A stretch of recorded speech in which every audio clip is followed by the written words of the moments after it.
L'été, c'est l'heure des bilans. Et le bilan, c'est que sur 52 épisodes de l'année qui s'est écoulée d'IFTTD, nous avons parlé d'intelligence artificielle 38 fois. Donc ici, on maîtrise plutôt bien la partie artificielle. Mais l'intelligence, la vraie, l'originale, on n'en a presque jamais parlé. Cet été, nous vous proposons donc une série spéciale de 6 épisodes avec 6 chercheurs pour comprendre ce qu'est vraiment l'intelligence. Bienvenue dans votre réseau de neurones. Dans la tech, on aime à penser que nous sommes des êtres logiques, de raison, d'algorithmes. Mais entre nous, qui n'a jamais claqué son clavier un peu fort ? Que ce soit suite à un commit refusé pour la 3e fois, une remarque un peu sèche en code review, ou un projet sur lequel on a passé des nuits entières et que personne ne remarque vraiment. Mais alors, à quoi servent vraiment nos émotions ? Sont-elles un bug ou une fonctionnalité ? Peut-on apprendre à les gérer comme on apprend un langage de programmation ? Et surtout, quand une IA nous répond avec douceur et empathie, ressent-elle quoi que ce soit ou fait-elle juste très bien semblant ? Pour répondre à ces questions de sensibilité, je ne reçois pas le capitaine Spock, mais elle s'y connaît en logique émotionnelle. Moira, bonjour. Bonjour Bruno. Jarvis, drop my needle.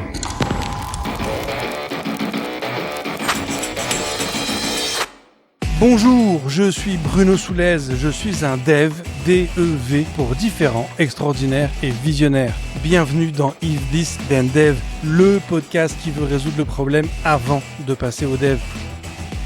Chaque semaine, je recevrai un expert pour décoder un sujet ou une tendance de notre formidable métier d'artisan du numérique. Sans en faire un tuto, nous parlerons d'une techno ou de notre quotidien de dev. Une discussion sans boucle, sans condition, mais compilée afin d'en comprendre tous les éléments avant de passer à dev. IFTTD, c'est un podcast fait par des devs, avec des devs et pour des devs. Et ici, on code comme on discute en étant différent, extraordinaire et visionnaire.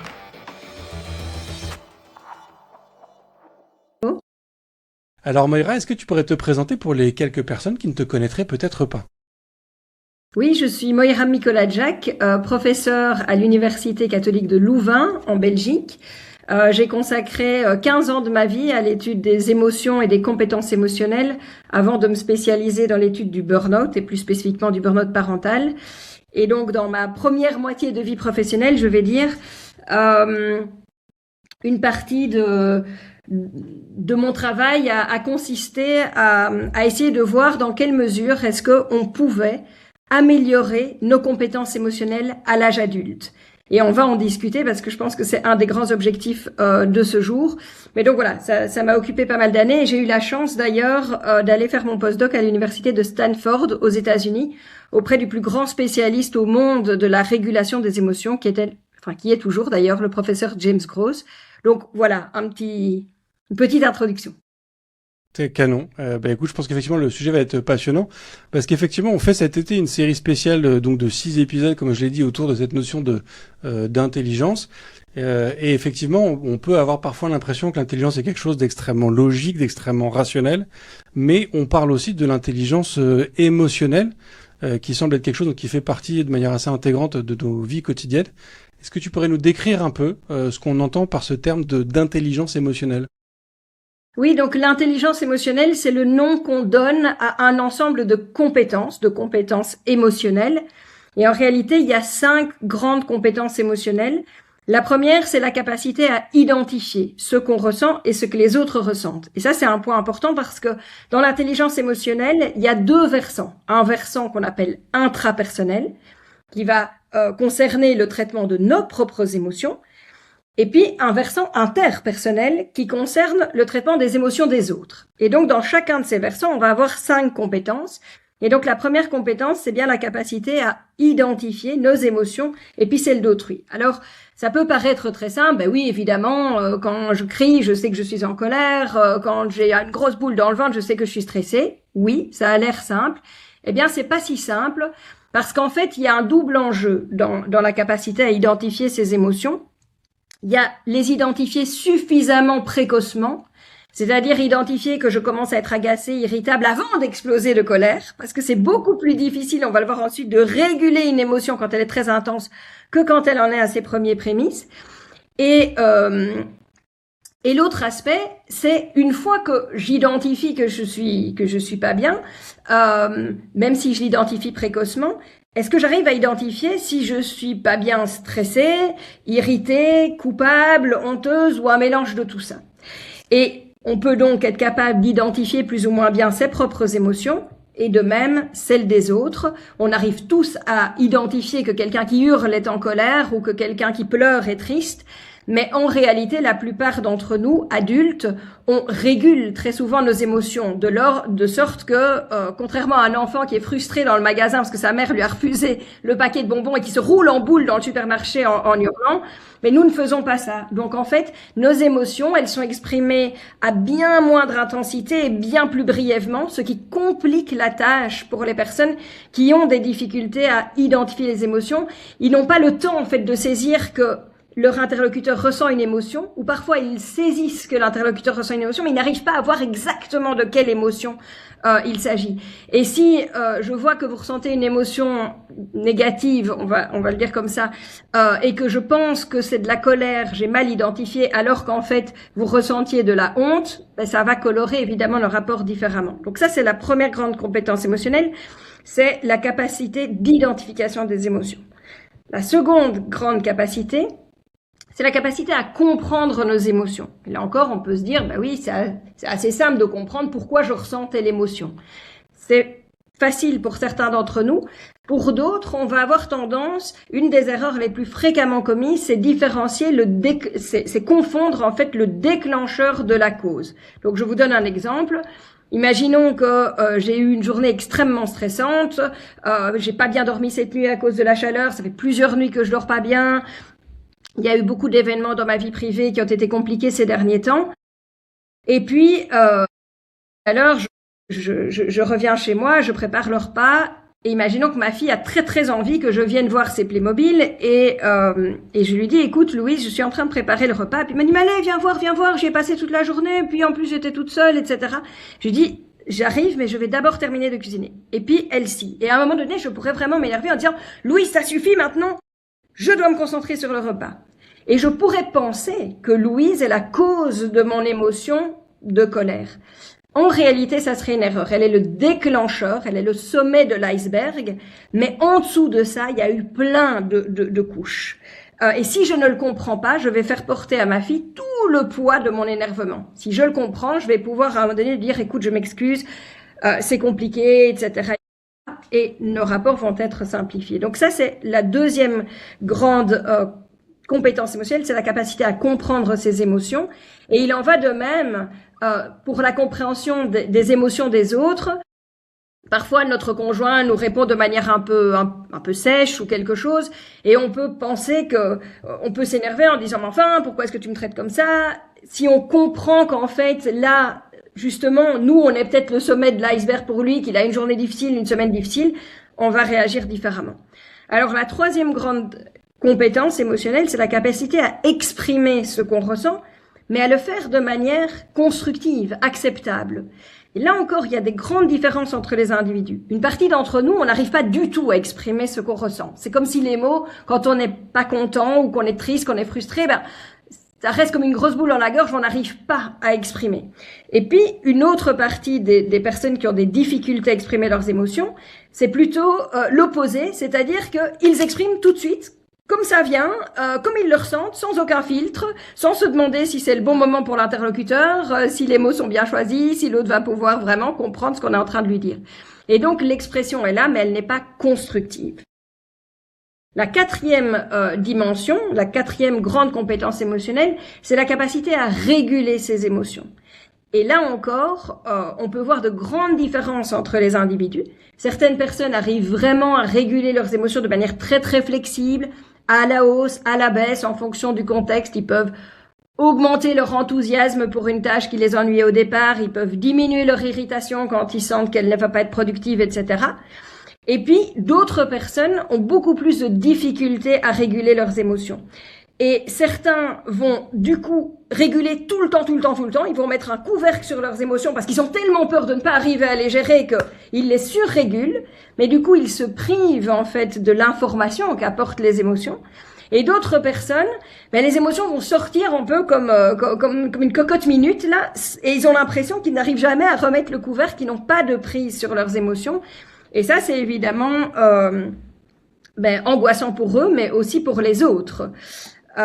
Et alors, la dernière, la cinquième grande compétence émotionnelle, c'est la capacité à utiliser ses émotions et celles d'autrui. Et donc là, je peux donner un exemple. Imaginons que ces derniers temps, Bruno, vous vous sentiez très souvent impatient, irritable. Alors oui, vous êtes quelqu'un qui ressentiez parfois de l'impatience, parfois de l'irritabilité, mais là, tous les jours, vous êtes très très souvent irritable et impatient.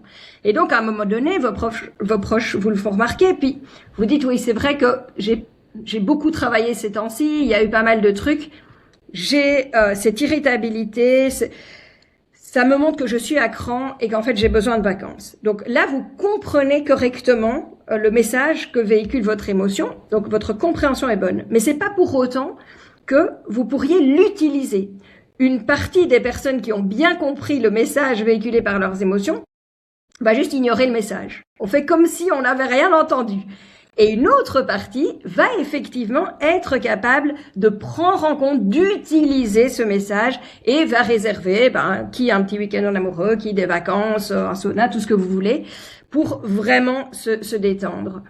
Donc voilà, j'ai essayé de vous résumer un petit peu ce que recouvraient les 5 grandes compétences émotionnelles et donc qui forment ensemble ce qu'on appelle l'intelligence émotionnelle. Donc quelqu'un qui est émotionnellement intelligent, c'est quelqu'un qui a des capacités élevées sur ces 5 grandes dimensions. Et sur ces 5 grandes dimensions et sur ces 2 versants, comme tu l'évoquais, il y a un côté intérieur et un côté extérieur. Voilà, exactement. Alors, on sait que pour ceux et celles qui aiment les statistiques, il y a une corrélation d'environ 0,5 entre la dimension intrapersonnelle et interpersonnelle de l'intelligence émotionnelle, ce qui veut dire que c'est lié, significativement lié, mais la corrélation n'est pas parfaite. C'est-à-dire que je peux avoir une très bonne intelligence émotionnelle intrapersonnelle et puis une intelligence émotionnelle interpersonnelle moyenne et vice-versa. Donc, il y a des gens qui sont meilleurs dans un domaine que dans un autre. On n'a pas de profil avec des gens qui ont des scores très très élevés sur une dimension et très bas sur l'autre parce que les processus qui sont en jeu dans les deux sont partiellement similaires, pas totalement similaires, loin de là, mais il y a des substrats communs. Mais voilà, c'est pas parce qu'on est bon dans l'une que nécessairement on est bon dans l'autre versant. Ok. J'avais une question effectivement pour commencer qui était est-ce qu'il y a un versant qui est plus facile à maîtriser qu'un autre, mais de ce que je comprends dans ce que tu dis a priori non, c'est qu'en général il y a une corrélation qui est assez similaire d'un côté comme de l'autre. Oui, alors non, on n'a pas démontré qu'il y avait l'un ou l'autre versant qui serait plus facile à acquérir que l'autre. Mais il y a des raisons de penser que s'il faut choisir, il vaut mieux commencer par développer ses compétences intrapersonnelles et que ça facilitera parce qu'il y a un ensemble de processus à l'œuvre en fait dans les compétences émotionnelles interpersonnelles qui requiert un processus de simulation chez soi en fait. Donc par exemple pour essayer de comprendre les émotions des autres, eh bien ça demande au cerveau de simuler quelque chose qui se passerait chez soi. Et donc c'est plus facile en fait de développer d'abord le versant intrapersonnel et puis de développer le versant interpersonnel. Et alors si je reviens sur cette notion de compétences et de corrélation entre les différents aspects. Donc, tu nous as évoqué ces 5 grandes compétences qu'on retrouve au sein de ces différents versants.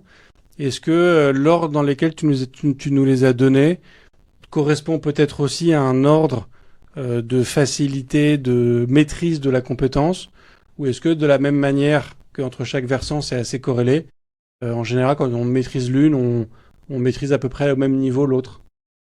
Non, là encore, en fait, les corrélations entre les différentes compétences émotionnelles sont plus ou moins de 0,50, donc 0,5, comme on dit dans le jargon.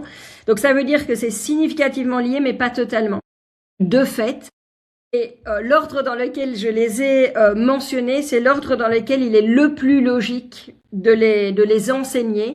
Et d'ailleurs, les petits enfants, par exemple, donc d'un point de vue purement développemental, naturel aussi, ils vont commencer par le petit enfant va d'abord acquérir la capacité à identifier les émotions, les exprimer, etc. Et la régulation va venir après, par exemple. Donc, et c'est difficile, enfin, c'est plus compliqué. C'est pas du tout impossible d'apprendre à réguler si vous n'avez pas terminé d'apprendre à identifier correctement, mais vous aurez plus facile si vous avez d'abord appris à identifier précocement et correctement, que vous avez appris à comprendre vos émotions, que vous avez appris à les exprimer de manière constructive. Ça va grandement aider le développement de la capacité à réguler les émotions. Ok.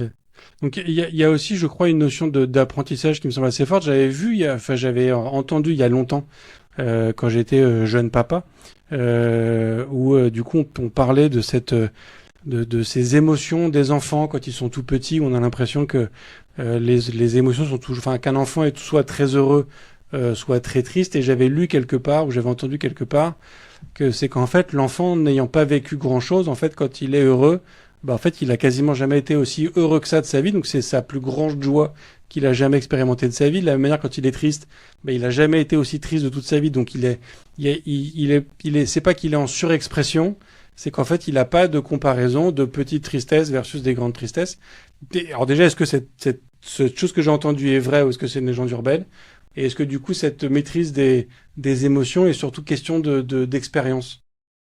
Alors, c'est pas tout à fait exact, mais c'est pas totalement faux non plus.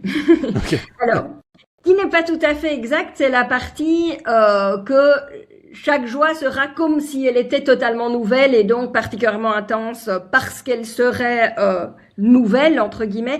Ça, c'est pas tout à fait exact parce qu'assez rapidement, en fait, l'enfant va vivre très très rapidement après sa naissance un ensemble de joie et de tristesse, par exemple, et de frustration, si on ne prend que ces émotions-là, et de peur. Et donc, mais par contre, donc, alors, il y a différents aspects.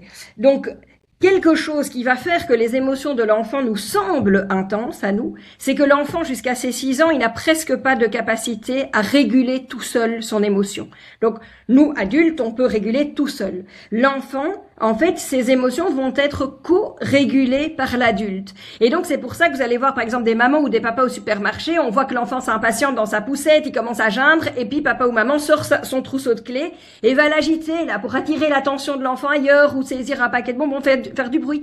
Ou le papa ou la maman va prendre l'enfant, le sortir de sa chaise, le prendre dans les bras, le caresser. Et donc, tout ça, le parent fait ça très naturellement, ça s'appelle la co-régulation. Et donc, en fait, le parent apaise par différentes stratégies de régulation des émotions, sans en avoir conscience qu'il fait ça, les émotions de l'enfant. Et puis plus l'enfant va grandir, et plus le parent va utiliser des stratégies de régulation des émotions sophistiquées. Donc l'enfant va rentrer en pleurs de l'école parce que Jeannot lui a volé son bonnet. On ne va pas évidemment agiter un trousseau de clés pour attirer son attention ailleurs. Alors c'est vrai qu'on peut le prendre dans les bras, et ça va être souvent un premier réflexe maternel. Mais ensuite, on va discuter avec lui et on va essayer de lui dire, mais tiens, qu'est-ce qui peut expliquer ce qui s'est passé? Est-ce que Jeannot, il était de mauvaise humeur aujourd'hui? Est-ce qu'il a été frustré par ses points et qu'il avait besoin, tu crois, de se décharger sur quelqu'un, etc. Et donc, on va commencer à utiliser des stratégies de plus en plus sophistiquées. Et puis après, on va lui dire, mais tu sais quoi? Je propose qu'on passe un bon moment ensemble, on va goûter, on va essayer d'oublier Jeannot maintenant, etc. Et donc, c'est pour ça que les émotions des enfants nous semblent intenses, c'est en raison de cette incapacité de l'enfant à les réguler. Mais alors, à partir de 6 ans, il va commencer progressivement à savoir le faire tout seul, quand les émotions sont pas trop intenses, et il aura encore besoin de son parent pour des émotions totalement nouvelles ou plus intenses. Puis à l'adolescence, ça se développe encore plus, mais là, les émotions sont encore plus intenses. Et en fait, les aires cérébrales qui sont nécessaires pour la régulation des émotions, elles ne vont terminer leur développement qu'aux alentours de 20-25 ans. Donc c'est vrai qu'on est parfois très exigeant vis-à-vis de nos enfants et de nos ados, parce qu'on oublie qu'ils n'ont pas tous les substrats cérébraux que nous avons pour gérer leurs émotions. Ils ont besoin de nous, et c'est le paradoxe de l'ado qui parfois veut qu'on lui fiche la paix, nous font comprendre qu'il n'a plus toujours autant besoin de nous, mais si, en fait, ils ont encore besoin de nous. Alors, cependant, pour revenir à ce que tu disais, il y a aussi un aspect que les émotions de l'enfant vont être, on va dire, façonné par l'expérience. Et donc, un enfant qui va être très souvent mis dans des situations où il peut expérimenter de la tristesse, sa capacité, les voies, tous les substrats biologiques, si vous voulez, cognitifs, etc., qui vont faciliter le ressenti de tristesse, vont s'intensifier. C'est comme si l'eau creusait progressivement un passage. Mais plus on est dans des situations qui nous font ressentir certaines émotions, plus le bassin de cette émotion-là va se renforcer et plus facile il sera ensuite de ressentir ce type d'émotion. Et donc un enfant qui va être mis très souvent dans des situations où il peut être joyeux, va ressentir beaucoup plus facilement de la joie et l'exprimer. Mais un enfant qui est mis régulièrement dans des situations où il va ressentir de la tristesse ou beaucoup de colère ou qu'est-ce que je sais, ou de culpabilité, eh bien, va ressentir son bassin de colère ou de culpabilité ou de honte ou de tout ce que vous voulez va se renforcer. Et donc, il va aussi ressentir ces émotions-là plus facilement et donc plus intensément. Et donc là, tu parles pas du coup d'une capacité de maîtrise de ces émotions-là, mais c'est juste le fait de donc les ressentir. Donc ça, c'est vraiment plus. le ressenti, exactement. Okay. Donc on va ressentir, et ça reste valable à l'âge adulte. Hein. Si vous comparez, par exemple, avec vos amis ou avec votre épouse ou votre compagnon, je ne sais pas, eh bien vous verrez que vous avez peut-être une certaine facilité, une certaine tendance à ressentir certains types d'émotions et peut-être certains amis à vous d'autres émotions. Et donc certains, par exemple, vont ressentir très facilement de la colère ou d'autres beaucoup plus facilement de la culpabilité ou de la joie ou de l'enthousiasme, etc., etc. Et ça, c'est lié, entre autres, aux expériences qu'on va vivre dans l'enfance. Alors du coup, on pourrait se dire que ça veut dire qu'en tant que parent, il faudrait qu'on essaye de faire rire en permanence nos enfants pour qu'ils restent des gens heureux toute la vie? Ou est-ce qu'il faut au contraire expérimenter toutes les émotions? Alors on peut se dire qu'on est en train de résumer le film Inside Out, j'ai oublié le titre en français, Vice Versa, de Pixar, mais c'est de ce que tu sembles décrire là au début, on peut se dire que du coup, faire en sorte que son enfant n'expérimente que de la joie, c'est le meilleur moyen qu'il reste heureux toute sa vie. En fait, c'est une fausse bonne idée. Ça peut sembler la conclusion logique de ce que j'ai dit, mais en fait non, parce que si on intègre la question du ressenti et de la régulation, eh bien on voit qu'en fait, oui, nous devons faire en sorte que nos enfants soient capables effectivement de ressentir de la joie, de l'enthousiasme, mais aussi de la sérénité. Parce qu'on vit dans une culture, les Américains encore plus que nous, où on fait vivre à nos émotions, à nos enfants, des expériences où ils vont ressentir de la fierté d'eux-mêmes, de l'enthousiasme, de la joie, mais on ne prête parfois pas toujours assez d'attention aux émotions positives de faible intensité que sont la sérénité, le calme, l'apaisement, etc. Donc c'est très important effectivement de leur faire vivre suffisamment d'expériences pour qu'ils éprouvent, qu'ils creusent ces bassins émotionnels-là, mais il ne faut pas les priver de faire l'expérience de la frustration, de la colère, de la tristesse, de la peur, parce que ces émotions, nous devons pouvoir les ressentir. S'ils ne font jamais l'expérience de la colère, ça veut dire qu'ils auront des difficultés à la ressentir et donc à mettre leurs limites, par exemple, dans une situation. C'est grâce à la colère, à un moment donné, vous êtes pas OK avec ce que fait votre chef ou votre épouse ou votre mari ou votre enfant. Et donc, vous êtes en colère et à un moment donné, vous allez dire non, ça, c'est pas OK, en fait. Là, ça, ma limite, elle est dépassée. Et donc, si on ne sait pas ressentir de la colère, on ne sait pas mettre ses limites. Si on ne sait pas ressentir de la peur, on ne sait pas se protéger. Si on ne sait pas ressentir de la culpabilité, on ne sait pas réparer, etc., etc., etc. Et en outre, pour pouvoir apprendre à réguler une émotion, il faut déjà l'avoir ressentie. Et donc, un contexte très sécure pour apprendre à ressentir et réguler des émotions, c'est justement le milieu familial, où quelque part, on peut ressentir des émotions, tenter de les réguler progressivement, avoir des ratés, et puis l'enfant va se rendre compte que là, bah oui, c'est pas tout à fait réussi, mais dans un contexte familial sécurisant, c'est pas grave, entre guillemets, si on fait une erreur, si, voilà, on a peut-être, on s'est peut-être fâché sur son parent un peu exagérément, ou ci ou là, parce que justement, c'est petit à petit, en s'essayant à différentes stratégies de régulation des émotions, etc., que l'enfant va progresser. Oui, ce qui est hyper intéressant, c'est que tu évoques ce côté d'expérimenter des émotions dans des contextes hyper sécures. Donc en fait, on peut aussi penser que des films un peu tristes, des films qui font un peu peur, ou même le fait de faire des parcs d'attraction avec des manèges peut-être à plus ou moins grandes sensations, c'est aussi un moyen de ressentir ces émotions-là. Que peut-être on ressentait de manière peut-être un peu plus intense à des époques préhistoriques où on était très vite mis dans la savane ou dans la nature à devoir aller chasser des animaux plus ou moins dangereux, mais que c'est aussi un moyen du coup d'expérimenter ces émotions-là dans un contexte effectivement contrôlé, de manière effectivement très sécure, comme tu le dis, dans un contexte en fait où on est protégé, mais on peut du coup quand même jouer avec ces paramètres-là. Absolument, absolument, absolument. Du coup, alors, avant de creuser du coup ces ces 5 différentes compétences que tu as évoquées. Ah oui, je voudrais juste peut-être, si je peux préciser. Donc, c'est vraiment absolument tout ce que tu dis précédemment, mais donc dans une logique progressive, c'est-à-dire si je mets l'enfant directement dans un parc d'attractions, dans une attraction qui est au-delà de ce qu'il peut gérer, il n'y aura pas d'apprentissage parce qu'il se sera senti tellement insécure, c'est trop d'un coup. Et ça, c'est pareil pour les autres émotions. L'enfant, on va par exemple pour la frustration, c'est important de faire l'apprentissage de la frustration et puis de sa régulation progressivement au fil des ans. Mais donc, je vais le frustrer petit à petit.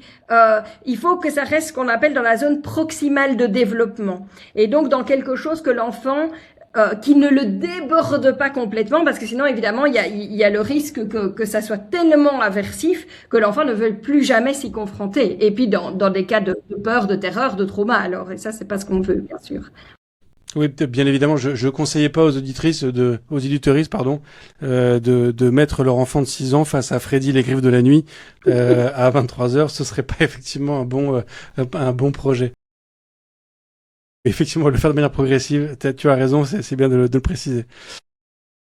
Oui, non, ce que je veux dire, c'est qu'avant de creuser ces 5 compétences et de voir comment est-ce qu'on peut progresser sur ces différents aspects, quand on évoque des notions de joie, de tristesse, tu as évoqué des notions de culpabilité, on peut avoir l'impression qu'on parle d'émotions un petit peu complexes, ce qui peut donner aussi peut-être le sentiment de se dire que c'est peut-être quelque chose de très intellectuel et je sais pas dans quelle mesure, par exemple, des animaux, quels qu'ils soient, puissent ressentir des émotions qui semblent aussi complexes. Est-ce que nous, en tant qu'êtres humains, on a on va dire un spectre d'émotions qui est peut-être un peu plus développé que le reste du monde animal, ou est-ce que tout le monde les ressent pareil? Enfin voilà, alors je sais que t'es pas forcément spécialiste des émotions chez le cachalot, chez le chat et compagnie, mais est-ce qu'il y a des comparaisons, des similitudes? Est-ce que l'émotion est quelque chose de sauvage, d'animal, d'instinctif, ou est-ce qu'au final c'est quelque chose de très intellectuel? Bien les deux. Les deux. Donc moi je ne suis pas éthologue, en effet, donc pas du tout une spécialiste de l'animal ni des émotions animales, mais clairement chez l'humain on a un pré-câblage en fait pour un petit nombre d'émotions qui vont être absolument indispensables à la survie. L'enfant doit pouvoir ressentir et exprimer du mécontentement pour que, par exemple, on vienne le changer, on vienne le nourrir, etc. Et il doit pouvoir exprimer de la joie pour être attractif, désirable aux yeux de son parent qui va être renforcé dans le temps, l'énergie qu'il lui consacre, etc., etc. Donc, on est pré-câblé pour ressentir un petit nombre d'émotions. Et puis, avec le temps, l'expérience, etc. Mais comme on le disait, certains bassins vont se creuser, d'autres moins. Et puis, on va vivre des choses qui vont être de plus en plus complexes. C'est-à-dire que plus on va grandir et plus on va vivre des mélanges d'émotions. On va ressentir des mélanges. On peut être heureux d'une activité à venir et en même temps stressé. Déjà ces deux-là. Et puis on peut complexifier et se rendre compte que on est à la fois hyper heureux, enthousiaste, en même temps jaloux, en même temps, etc. Donc notre répertoire émotionnel en fait va se complexifier au fur et à mesure qu'on va interagir avec l'environnement, qui va nous faire vivre des expériences émotionnelles de plus en plus complexes. Alors il y a tout lieu de penser que l'animal est de même précablé pour toute une série d'émotions qui vont assurer sa survie, probablement la colère, la peur, quelque chose qui aurait à voir avec le jeu, l'amusement, etc. Puisque chez l'animal, chez l'humain aussi d'ailleurs, mais chez l'animal, on apprend toute une série de stratégies de protection, de chasse, etc. via le jeu. Et à mon avis, il y a tout lieu de penser aussi que ces expériences vont se complexifier ces expériences émotionnelles vont se complexifier au fil de l'expérience du petit animal. Mais étant donné que l'animal ne nous parle pas, enfin en tout cas qu'on ne se comprend pas, la plupart des animaux et l'être humain, mais c'est difficile en fait de savoir exactement. Une chose dont on peut être à peu près sûr, c'est que les émotions des animaux sont plus complexes que ce qu'on a tendance à penser et que ce qu'on est capable de lire, nous humains, parce qu'on les filtre à travers nos propres prises, nos capacités à comprendre. Et on voit d'ailleurs au fil des recherches que plus d'animaux ressentent d'émotions que ce qu'on pensait, que les animaux auxquels on prêtait déjà des émotions ressentent plus que ce qu'on croyait qu'ils ressentaient, etc., etc. Alors maintenant, pour creuser effectivement ces 5 compétences que t'as évoquées, alors déjà, on est d'accord que comme on parle de compétences, ça veut dire que c'est des choses sur lesquelles on peut progresser. C'est-à-dire qu'il n'y a pas, à moins que peut-être, est-ce qu'il y a un âge à partir duquel où ça devient plus dur de progresser sur ces 5 compétences?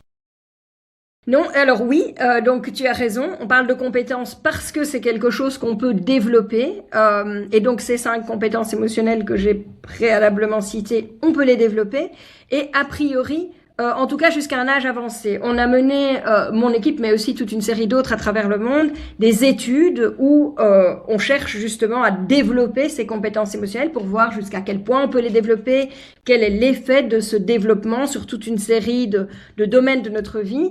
Et ces études ont été faites à la fois sur des populations. Alors, il y a toute une série d'études qui sont faites par d'autres collègues chez l'enfant, mais ça, chez l'enfant, il est évident que le cerveau est très plastique et donc c'était pas une grande surprise d'apprendre que l'enfant pouvait développer ses compétences émotionnelles. Mais après, ça a été fait chez des adultes jeunes, comme des étudiants, et puis des adultes de plus en plus âgés, des cadres en entreprise, etc. Et jusqu'au jour d'aujourd'hui, on n'a pas trouvé de limite, c'est-à-dire d'âge au-delà duquel les compétences émotionnelles, on ne parviendrait plus à les développer. Ceci étant dit, moi, je n'ai par exemple pas de connaissance d'une étude qui aurait porté uniquement chez des personnes au-delà de 65 ans, par exemple. Donc, la plupart des études portent sur des sujets, des personnes qui ont entre 30 et 65 ans. Et quand on regarde statistiquement, si les personnes de, je sais pas, la tranche 45-55, par exemple, progressent moins ou plus grâce à ces formations que la tranche 30-40 ou 25-30, on voit pas de différence. Mais voilà, il y a un manque d'études dans le 3e âge et a fortiori le 4e âge. Ok. Donc, de ce que tu dis tout à l'heure, si je me souviens bien, donc ces 5 compétences, il y a effectivement, c'est un peu une progression, c'est-à-dire qu'on commence par apprendre à identifier ses émotions avant de petit à petit réussir à apprendre à identifier la source, la réguler. Attends, c'est les 3 premières. Après, c'était quoi? La réguler et puis l'utiliser. Et l'utiliser. Est-ce que donc ça veut dire que identifier une émotion, au final, c'est une compétence qui est assez facile et qu'on maîtrise tous, ou est-ce qu'il y a là aussi on a de la finesse dans sa capacité à identifier une émotion? Oui, non, ça serait génial si on maîtrisait déjà tous celle-là, mais c'est pas du tout le cas. Et donc il y a toute une, plus ou moins 10-20% selon les études. De personnes sont ce qu'on appelle alexithymiques. Ils n'ont pas de mots pour leurs émotions. Ils ont d'énormes difficultés à mettre le mot précis sur l'émotion qu'ils ressentent. Ce sont des personnes qui vont pouvoir vous dire s'ils se sentent bien ou mal, très bien ou très mal, mais qui, s'ils se sentent très mal, ne savent pas vous dire s'ils se sentent stressés, irrités, coupables, anxieux, jaloux, envieux, tout ce que vous voulez. Ils n'arrivent pas, en fait. Et donc, ça, c'est vraiment une première difficulté, c'est ce qu'on appelle la granularité émotionnelle, arriver à mettre le bon mot ou les bons mots. Alors, c'est parce que on peut ressentir deux choses en même temps. On peut se sentir heureux et triste. Heureux de vivre ça et triste à l'idée qu'on ne reviendra plus jamais ici en vacances parce que voilà, on va vendre cet appartement-là. Enfin bon, bref. Donc ce n'est pas si facile, et au-delà des personnes qui sont franchement alexithymiques, eh bien on a quand même une grande variété dans la population quant à cette capacité, quant à la finesse avec laquelle on peut arriver à identifier nos expériences émotionnelles, surtout quand on n'est pas encore dans une émotion intense. Parce que quand on ressent des émotions très intensément, pour la plupart d'entre nous, c'est plus facile de les identifier. Mais quand on est aux prémices, là, c'est plus compliqué. Donc, non, c'est la première, c'est vraiment la première compétence à améliorer. Et chez ceux qui sont déficitaires sur cette compétence, ça vaut la peine d'y passer un petit peu de temps. Même si ça peut être terrifiant. J'ai un monsieur qui me disait un jour, mais moi, je peux pas identifier mes émotions, vous comprenez? Parce que si je me mets à les identifier, je vais m'écrouler. Et donc ça montre la peur en fait, se dire mais je vais être complètement submergé et qu'est-ce que je vais faire de tout ça? Et c'est vrai que pour une partie d'entre nous, on a parlé tantôt des personnes qui ont des difficultés à identifier leurs émotions. Ben, pour certains d'entre eux, ça vient entre guillemets simplement, j'aime pas le simplement, mais entre guillemets simplement du fait que leurs parents n'ont jamais nommé leurs émotions, on parlait pas beaucoup des émotions en famille, donc quelque part, ben voilà, ça vient de là. Mais pour d'autres, l'incapacité à identifier ces émotions vient vraiment d'un mécanisme de défense face à des émotions complètement débordantes et traumatiques. Et donc, on a une série d'enfants qui, très petits, sont amenés à vivre des expériences qu'ils ne devraient pas vivre et qui donc sont complètement débordés par des émotions avec des parents qui sont pas là pour les co-réguler, justement. Et donc, la solution qu'ils trouvent, c'est se couper totalement, en fait. Se couper comme s'ils coupaient leur tête de leur corps. Et donc, ils ne veulent plus rien savoir de ce qui se passe là-bas en bas. Mais du coup, ils ne peuvent plus faire la différence entre différents types d'activation physiologique et différents types d'émotions. En plus, personne n'est là pour les nommer, ces émotions. Et donc là, il y a vraiment quelque chose de très défensif. Et du coup, quand on y revient à l'âge adulte, ça peut avoir un côté un peu terrifiant au début de se dire oui, mais je vais me mettre au contact de tout ça. Et c'est pour ça que c'est vraiment important de développer les compétences émotionnelles, j'aurais envie de dire ensemble, alors pas ensemble au même moment, mais assez rapidement les unes à la suite des autres, pour s'assurer qu'on ne laisse pas quelqu'un à qui on aurait appris à identifier sans aucune compétence pour les réguler. Donc il faut que la régulation des émotions, elle suive, sinon la personne ne va pas vouloir, à juste titre, se mettre au contact de ses émotions. Ok. Et quand on parle de cette seconde compétence d'identification de l'origine, de la source de l'émotion, est-ce que ça veut dire être juste capable d'identifier, on va dire, des paramètres extérieurs? Tu prenais tout à l'heure l'exemple, effectivement, d'un enfant qui vient de parler à un moment, en fait, où il y a déjà du stress, mais on peut imaginer, je sais pas, une conversation qui se passe pas comme on veut, dans un contexte où il y a beaucoup de bruit, par exemple, et en fait, un ensemble de phénomènes qui vont, on va dire, déjà escalader une situation, ou est-ce que c'est cette identification de la source réelle, c'est un peu plus complexe que juste... j'ai du mal à comprendre, en fait, jusqu'où ça peut aller. Est-ce que ça veut dire que je suis en colère parce qu'en fait, peut-être qu'on m'a pris trop souvent mon jouet quand j'avais 4 ans et que j'ai pas guéri ce trauma, ou est-ce que tu vois, jusqu'où on va? Ouais, voilà, mais c'est une très bonne question. On va jusqu'où on veut et jusqu'où on est capable d'aller. Donc, on se représente l'idée de l'iceberg là. Ma fille me scie, comme on dit chez nous en Belgique. Elle n'a pas du tout un comportement comme ça d'habitude, donc je l'embrasse bien fort si elle nous écoute. C'est vraiment l'enfant le plus adorable du monde. Mais imaginons l'exemple.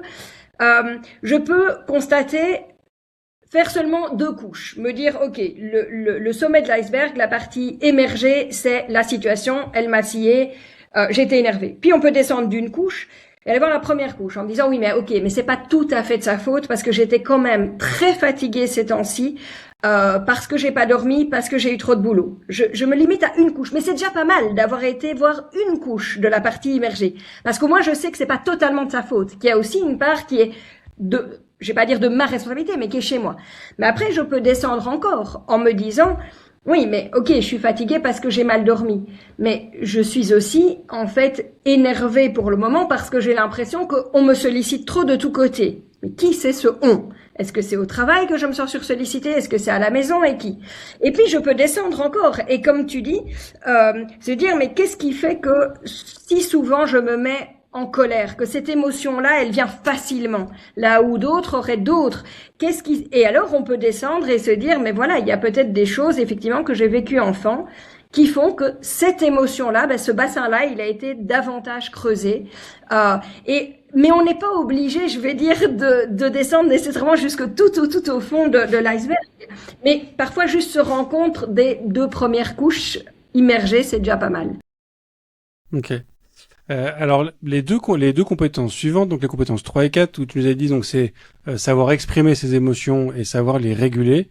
Alors déjà, je trouve que la frontière est un peu légère ou un peu faible entre les deux, parce que ça veut dire que si je dois savoir comment exprimer mes émotions, ça veut dire qu'en fonction du contexte, je sais que là je peux exploser de colère et que dans tel contexte je peux pas. Donc en fait, il faut que je sache la réguler pour pouvoir l'exprimer de la même manière. Mais surtout, moi, la question que j'ai, c'est parce que cette frontière effectivement est faible, mais est-ce que je vois ces deux compétences comme étant liées? Parce que j'ai l'impression que en fait, ma question, c'est est-ce qu'on a réellement besoin de réguler ses émotions? Si elles ont quand même un côté très nécessaire à notre évolution, c'est-à-dire que la peur, c'est quelque chose de nécessaire, c'est grâce à ça aussi qu'on a survécu, parce qu'on sait qu'il faut avoir peur d'un lion, qu'il faut avoir peur de ce genre de choses. Le stress, enfin, tout ça, c'est des émotions qui ont quand même aussi un but particulier. Est-ce qu'au final, ce besoin de régulation et de savoir l'exprimer comme il faut, c'est plus une contrainte sociétale qu'un besoin physique réel, parce qu'au final, si on était à la préhistoire, en fait, on pourrait exprimer notre tristesse et notre colère de manière pleine et entière, sans avoir besoin de doser notre colère. Tout à fait. Alors, il y a 2 questions dans ta question. Donc, la première, c'est est-ce que la capacité à exprimer constructivement et la capacité à réguler, c'est vraiment des compétences différentes? Parce qu'on se rend compte, comme tu l'as très justement dit, que dans toute une série de situations, exprimer requiert de réguler. Et c'est pour ça que je le disais précédemment, ces compétences, elles sont quand même liées entre elles. Point 5, c'est pas rien statistiquement. Donc on les dissocie. Pourquoi? Parce que dans l'apprentissage, c'est plus facile, mais effectivement, quelqu'un d'émotionnellement intelligent, c'est quelqu'un qui va les avoir toutes, et donc elles vont se faciliter mutuellement. Mais attention que exprimer ses émotions, ce n'est pas que exprimer, par exemple, et bien sûr, si je dois exprimer de la colère constructivement, je vais devoir la réguler au préalable. Mais si je veux exprimer à mon enfant ma fierté ou mon admiration, ou à mon épouse, ou enfin à quelqu'un, peu importe, je ne vais pas nécessairement avoir besoin de la réguler. Vous voyez ce que je veux dire? Donc toute expression n'appelle pas nécessairement de la régulation. Et à l'inverse, la régulation n'est pas que à la baisse. Donc bien sûr, une forme de régulation qu'on mobilise très souvent en tant qu'adulte, c'est la régulation à la baisse d'émotions dites négatives, négatives au sens qu'elles sont désagréables à ressentir, on devrait dire désagréables. Donc je régule à la baisse mon stress, ma colère, toutes sortes de choses, mon embarras. Mais je peux aussi, et ça fait aussi partie des compétences de régulation, réguler des émotions à la hausse, c'est-à-dire augmenter mon enthousiasme pour un projet qui m'ennuyait un peu, ou prolonger cette joie que j'ai ressentie. On a passé un week-end en amoureux. J'étais tellement bien, puis là je suis au travail et je me dis ah non, je vais pas me laisser gagner par l'anxiété, je veux encore ressentir ce bonheur, etc. Et donc on régule à la hausse, à la baisse des émotions positives et négatives, ou agréables et désagréables si vous voulez. Et je peux d'ailleurs, des émotions agréables à ressentir peuvent devenir négatives, dysfonctionnelles. Par exemple, si je n'ai pas le premier sou sur mon compte, si je commence à éprouver un enthousiasme pas possible pour tel ou tel bijou technologique et que je l'achète, mon enthousiasme est tout à fait dysfonctionnel. Donc, je dois pouvoir aussi réguler à la baisse parfois des émotions positives, agréables, on va dire, parce que là, elle n'est pas positive. On peut aussi avoir besoin dans certains contextes. Tu l'évoquais tout à l'heure. Parfois, il faut savoir quand on se met en colère, c'est aussi une manière de poser des limites. Et donc, parfois, il faut aussi savoir réguler à la hausse sa colère en se disant, en fait, là, il faut que je pose une limite. Et donc, ça vaut le coup de s'énerver. Absolument, c'est ça. Et donc, ta deuxième question, c'est, mais est-ce qu'on devrait pas, est-ce que c'est vraiment si important de réguler nos émotions ou est-ce que c'est juste une contrainte sociale? Est-ce qu'on pourrait pas laisser complètement libre cours à nos émotions? Alors, le hic, entre guillemets, c'est que les émotions, dans l'évolution, elles viennent avec ce qu'on appelle des tendances à l'action. Donc, chaque émotion, elle facilite en fait tel ou tel comportement. Et donc quand on est joyeux, ça facilite, on a envie de sauter, on a envie de crier de joie. Quand on est en colère, on a envie d'insulter, on a envie de frapper. Quand on a peur, on a envie de fuir, etc. Mais évidemment, en tant qu'adulte, on va justement réguler nos émotions, entre autres pour réguler cette tendance à l'action et ne pas céder à cette impulsion quand elle est négative, quand elle pourrait être néfaste pour nous. Bien sûr, quand on se fait agresser dans la rue par un inconnu, c'est tout à fait fonctionnel de lui envoyer un poing dans la figure, surtout s'il nous a précédemment agressé. Mais si vous êtes très très fâché sur votre enfant qui a fait une grosse bêtise et qui a cassé ce vase auquel vous teniez vraiment beaucoup, mais il n'a pas fait exprès, ça serait complètement dysfonctionnel de commencer à lui taper dessus. Vous allez juste le traumatiser. Et pareil, vous pouvez être triste, jaloux, parce que votre épouse a du succès auprès d'autres hommes. Et pour autant, si vous cédez, si vous ne régulez pas cette jalousie, vous pourriez commencer à être très très en colère, voire comme cela arrive. Malheureusement, certains hommes pourraient frapper leur épouse simplement parce qu'ils sont jaloux. Et c'est tout à fait dysfonctionnel parce que à terme, ça va vous faire perdre la personne que vous aimez profondément. Et donc, ce n'est ni fonctionnel pour l'autre, ni même pour soi, en fait. Parce que si on aime quelqu'un, notre objectif, c'est de le garder. Et donc, si on cède à toutes nos émotions, si on ne les régule pas, on va finir par contrevenir à nos propres objectifs. Et ça, c'est vrai aussi en tant que parent, et vous l'avez bien vu si vous êtes papa. Enfin, moi, je suis une maman à la base très, très anxieuse. Et donc, j'ai vraiment dû apprendre à réguler cette anxiété parce que je pense que si j'avais laissé mon anxiété me guider, j'enfermais ma fille sous une cloche de verre et elle n'aurait eu aucune chance d'apprendre la vie. Donc, j'en aurais vraiment fait une handicapée. Et donc, j'ai dû réguler cette anxiété parce que tout simplement parce que notre rôle en tant que parent, c'est leur apprendre la vie. Donc, ce n'est pas qu'une contrainte sociale, en fait. Oui, bien sûr, la vie en société serait impossible si chacun y allait de son émotion sans filtre. Mais c'est pas que ça, c'est que même nos propres objectifs, on ne saurait pas les poursuivre, les mener à bien si on ne régulait pas nos émotions à certains moments. Mais est-ce que ça veut dire qu'on doit être tout le temps dans la régulation? Mais non, on doit aussi pouvoir se laisser vivre, éprouver des choses. Et donc reconnaître, ne fût-ce que pour soi-même, qu'on est à tendance anxieuse ou à tendance ceci ou cela, et puis voir quand est-ce qu'on doit réguler ça ou non. Ok. Alors du coup, j'imagine que parce que là, tu as évoqué ce terme parce que donc cette dernière compétence, c'est savoir utiliser de ce que tu nous disais, c'est savoir utiliser ses émotions. Tu l'as évoqué tout à l'heure dans ta réponse précédente, c'est que le fait que nos émotions sont des appels à l'action. Donc j'imagine que quand on parle d'utilisation, c'est savoir du coup activer les bonnes émotions qui vont du coup nous inciter sur peut-être un aspect très très viscéral, très animal, à une action qui est du coup en accord avec l'objectif qu'on peut se fixer de faire ou de ne plus faire telle ou telle chose, par exemple. C'est ça un peu ? Alors, ça pourrait être ça.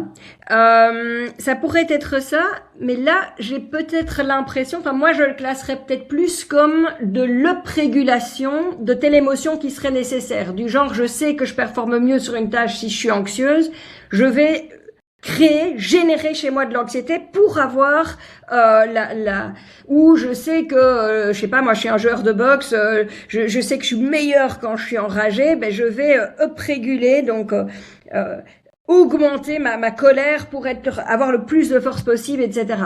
Maintenant, dans l'utilisation, c'est davantage écouter le message que l'émotion elle véhicule. Donc tu as parlé tantôt de la colère qui nous incite et qui nous aide à maintenir, à rappeler parfois et à exposer nos limites.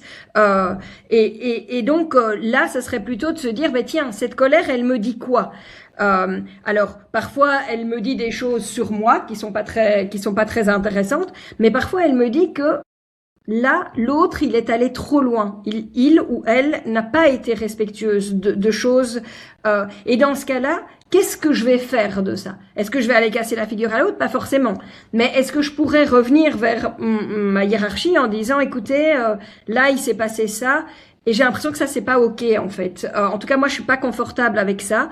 Est-ce qu'il y aurait moyen de fonctionner différemment? Et ça peut être aussi comme ça en couple. Par exemple, on est en colère parce que l'autre est allé se lever dans les bras de quelqu'un d'autre et on se dit, mais attends, mais je suis pas bien, moi, avec ça.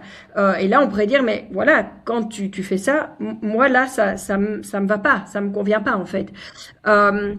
Mais du coup, et pareil comme on disait tantôt, si tu es très, ou je suis très très impatiente, très irritable ces derniers temps, mais c'est de se dire qu'est-ce que cette irritabilité, cette impatience est en train de me dire. Ok, j'ai besoin de vacances. Ou j'ai besoin de détente, qu'est-ce que je vais faire pour me détendre? Et donc ça, c'est vraiment ce passage à l'action. C'est pas juste je me contente d'entendre mes limites sont dépassées ou j'ai besoin de détente ou j'ai mal agi en cas de culpabilité. Je peux comprendre que je me sens coupable parce que j'ai mal agi. Et puis l'utiliser, ce serait dire mais qu'est-ce que je fais avec ça maintenant? Comment est-ce que je peux réparer, par exemple? Et donc il y en a qui entendent la culpabilité, et puis après ils la mettent, vous voyez, on la met de côté et on répare pas. Ou on entend la colère mais on n'en fait rien. Donc l'utilisation, c'est vraiment j'en fais quelque chose. Alors, en dernière question, parce que alors forcément, moi mes filles maintenant sont un peu plus âgées, donc c'est plus forcément un livre que j'utilise avec elles, mais j'avais utilisé à l'époque ce livre, je crois, qui est très connu, de la couleur des émotions. On aide donc les enfants à mettre la bonne couleur sur la bonne émotion. Et du coup, donc ma dernière question, ce serait, est-ce que à la manière de ces couleurs, les émotions, en fait, c'est un spectre, et donc en fait, on peut très facilement passer de l'une à l'autre, de les doser comme ça et un peu de les mélanger, la manière qu'on fait des mélanges de couleurs, ou est-ce qu'il y a quand même des émotions qui sont très partimentées, ou très très segmentées? Oui, c'est une très bonne question. Alors, non, on n'a pas des silos, chaque émotion qui serait bien distincte des autres. Ça ressemble plus, je sais pas si tu vois là sur ton ordinateur, quand tu veux sélectionner une couleur, par exemple, tu veux changer la couleur de la police, il te propose une série de couleurs qui sont celles du thème que tu as choisi, et si tu mets autre couleur, il te propose une sorte de roue avec tout un spectre. Eh bien, ce serait plutôt comme ça. Parce qu'on voit qu'il y a certaines émotions qui sont très proches les unes des autres, notamment physiologiquement. Le stress et la colère, par exemple, la peur et la colère sont deux catégories parce que qui sont assez proches les unes des autres, de sorte que si j'ai peur ou si je suis anxieuse, etc., cette catégorie-là va faciliter la transition vers la catégorie irritation, agacement, colère. Et c'est d'ailleurs pour ça que des personnes qui ont peur deviennent en général plus sèches, plus irritables, etc. Et donc il y a certaines transitions, certaines émotions qui sont voisines, et puis et d'autres qui sont tout à fait à l'opposé les unes des autres. Si par exemple je prends la colère d'un côté et puis la sérénité de l'autre. Donc l'une est une émotion désagréable de haute intensité, l'autre est une émotion agréable de faible intensité. Corporellement, c'est des émotions qui sont corporellement, cognitivement, etc. C'est des émotions qui sont extrêmement éloignées les unes des autres. Mais donc ça nous aide à comprendre que certaines émotions quelque part vont faciliter la transition vers les émotions voisines. Ce sera quand on ressent tel, ce sera plus facile de ressentir tel. Et au contraire, d'autres émotions vont nous empêcher, ou en tout cas vont rendre plus difficile le fait, si on est très souvent en colère, ça va être plus difficile de ressentir aussi très souvent de la sérénité, par exemple. Mais pas impossible, parce que l'enjeu, c'est si j'apprends à bien réguler, je pourrai voyager plus facilement. Ne pas rester piégé dans une partie du spectre. Cette roue des émotions que tu décris, Est-ce que c'est un cercle ou est-ce que c'est un donut? Je m'explique. Tu nous as dit qu'on avait la colère qui était très opposée à la sérénité. Est-ce que ça veut dire que je peux passer de la colère à la sérénité en fait en réduisant la colère jusqu'à entre guillemets passer dans une valeur négative de la colère, ou est-ce que en fait il faut nécessairement passer par tout un spectre d'émotions Non. pour passer de la colère à la sérénité? Non, non, tout à fait, exactement. Donc ça serait plutôt comme un cercle alors qu'un donut. Donc non, je peux effectivement transiter et croiser, réduire ma colère et aller. Et donc en fait, on va plus parler entre nous de. Alors en vérité, c'est encore plus complexe que ça, mais on parle souvent d'espace à deux dimensions. Une dimension, la dimension horizontale étant ce qu'on appelle la valence, c'est-à-dire est-ce que l'émotion elle est agréable ou désagréable à ressentir. Et puis l'autre dimension, qui est la dimension verticale, c'est l'état d'activation corporelle. Et donc si vous croisez ces deux axes, ben, vous avez 4 cadrans, et c'est très schématique, hein, parce que c'est plus compliqué que ça, mais alors vous pouvez comprendre que la colère, elle est positionnée dans le cadran supérieur gauche, c'est-à-dire une émotion désagréable à ressentir de haute intensité, et la sérénité, par exemple, dans le cadran inférieur droit, agréable à ressentir de faible intensité. Puis on peut positionner comme ça un peu toutes les émotions, mais et plus elles sont proches l'une de l'autre sur le cadran, et plus la transition de l'une vers l'autre va être aisée. Ok, je vois. Passionnant, merci beaucoup Moira pour toute cette discussion, c'était fascinant, on en a appris énormément sur les émotions, mais peut-être qu'aussi que tout un chacun en a appris un peu plus sur eux-mêmes. J'aurais 2 dernières questions pour toi qui sont les questions rituelles de ce podcast. La première, c'est est-ce qu'il y a un contenu ou des choses que tu souhaiterais recommander à l'ensemble de nos auditoristes? Eh bien, en l'occurrence, oui, parce que comme je l'ai dit, on a travaillé avec mes collaborateurs de longues années sur la question du développement des compétences émotionnelles de l'adulte. Comment est-ce qu'on peut aider les adultes à développer au mieux et de manière la plus efficace leurs compétences émotionnelles? Et donc à l'époque, on a testé, comparé toute une série d'interventions, et on avait mis au point une intervention qui était très efficace, mais sauf qu'elle était sur site, en groupe. Et aujourd'hui, les gens sont davantage demandeurs de formation en ligne. Et donc, ça fait 3 ans qu'on réfléchissait à l'adaptation en fait de tous ces contenus pour un format individuel en ligne qui vient de sortir en mars, donc il n'y a pas si longtemps. Et donc, si jamais vous vous dites, tiens, je bénéficierais à développer mes compétences émotionnelles, eh bien, peut-être, Bruno, seriez-vous d'accord de partager le lien plaisir. de cette formation qui, alors pour le moment, la version grand public n'est pas encore disponible, elle le sera incessamment, mais on a déjà la version entreprise, et là, si vous êtes développeur indépendant, mais vous pouvez faire passer ça dans vos frais d'entreprise, puisque ça s'appelle maîtriser et appliquer l'intelligence émotionnelle au travail, mais en fait, on parle autant de la vie privée que du travail, parce que forcément, si on apprend à réguler ses émotions, on peut pas scinder l'individu, il est un. Donc, s'il ne sait pas réguler ses émotions à la maison et qu'il arrive au travail avec un énorme, tout un magma émotionnel, ça n'ira pas de les gérer sur le lieu de travail. Donc les deux sont interdépendants. Mais voilà, ça c'est évidemment le contenu que j'aurais envie de vous partager parce qu'on y a beaucoup travaillé. Oui, voilà. Eh ben, très bien. Eh ben, on mettra bien évidemment les liens en description pour que les gens puissent en profiter. Donc merci beaucoup pour ça, Moira. Et la dernière question, qui est une adaptation de la question rituelle de ce podcast. Moira, est-ce que tu es plutôt inné ou acquis? Alors, je suis complètement les deux en tant que scientifique en tout cas au niveau de l'intelligence émotionnelle, mais comme beaucoup de traits d'ailleurs. L'intelligence émotionnelle, il y a environ, en fonction des études, environ 50% d'inné et environ 50% d'acquis. Donc ça varie entre 40 et 60% selon les études. Et c'est ça qui est chouette, je trouve. C'est qu'on peut partir avec des cartes qui sont pas forcément les bonnes au départ, et puis mais finalement, et elles peuvent être pas super bonnes génétiquement et pas super bonnes non plus environnementalement, parce qu'on choisit pas la famille dans laquelle on grandit. Et puis, mais grâce au fait que tout n'est pas inné et que l'environnement change, et que soi-même on est aussi un acteur de ce changement, eh bien on peut développer ces compétences émotionnelles. Et ça, c'est vraiment un message d'espoir. En tout cas, j'ai pu l'expérimenter pour moi-même. Donc c'est vraiment, oui, c'est quelque chose dont je suis convaincue. Très bien. Merci beaucoup, Moira, pour tout ça. Avec plaisir. Merci Bruno pour ton invitation.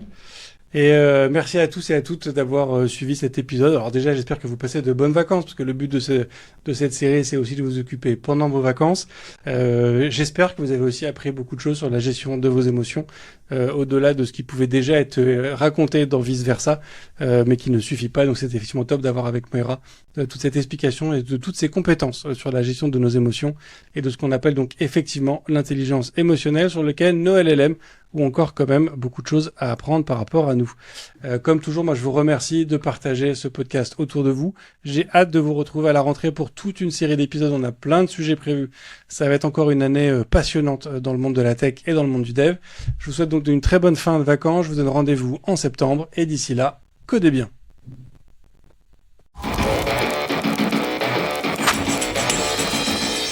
Merci d'avoir écouté cet épisode d'If This Then Dev. Merci à toute l'équipe qui rend ce podcast possible épisode après épisode. Et merci à Alan, Ada, Linus, Bill, Steve et Steve de nous avoir ramenés jusqu'ici. Si ce podcast vous a plu, committez-vous en vous abonnant, déployez-le autour de vous.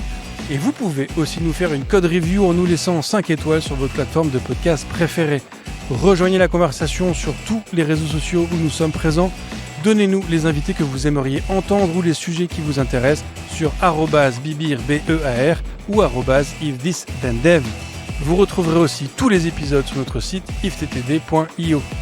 Et enfin, si vous avez besoin d'un coup de main sur un sujet produit, tech ou organisation, ou si vous souhaitez rejoindre une équipe tech passionnée et passionnante, écrivez-moi sur bruno@ifttt.io.